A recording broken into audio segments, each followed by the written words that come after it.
ভগবান রামকৃষ্ণদেব বলছেন যে ভগবানে একবার বিশ্বাস হয়ে গেলেই হলো। কারণ বিশ্বাসের থেকে বড় বস্তু অন্তত আধ্যাত্মিক জীবনে তো কিছু হতেই পারে না।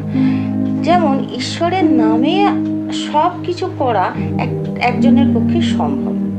যেমন রামচন্দ্র যখন লঙ্কায় গেলেন, তখন রামচন্দ্রকে নিজে সমুদ্র পার হওয়ার জন্য সেই সেতু বাঁধতে হলো। কিন্তু যখন হনুমান সেই রাম নাম দিয়ে লাফ দিলেন, তখন একবারেই শ্রীলঙ্কায় পৌঁছে গেলেন। অর্থাৎ এখন বর্তমান শ্রীলঙ্কা, তখন লঙ্কা ছিল, লঙ্কায় পৌঁছে গেলেন।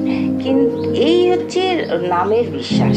যদি ভগবান বলেন, ভগবানের নাম করেন যে ভগবান আছে, এই বিশ্বাস হয়ে যায় ভগবানের নাম করেছি, তাহলে আমাদের আর দুঃখ কি, আমাদের আর যন্ত্রণা কি, আমাদের আর কষ্ট কি। এই বিশ্বাস যদি একবার হয়ে যায়, তাহলে আর কোনো কিছুই প্রয়োজন নেই।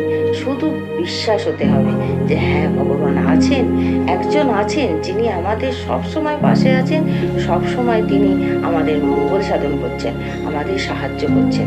এই বিশ্বাসটি হতে হবে, তাহলেই সব কাজ এমনি হয়ে যাবে। যেমন হনুমান রাম নাম করলেন এবং লঙ্কায় পৌঁছে গেলেন।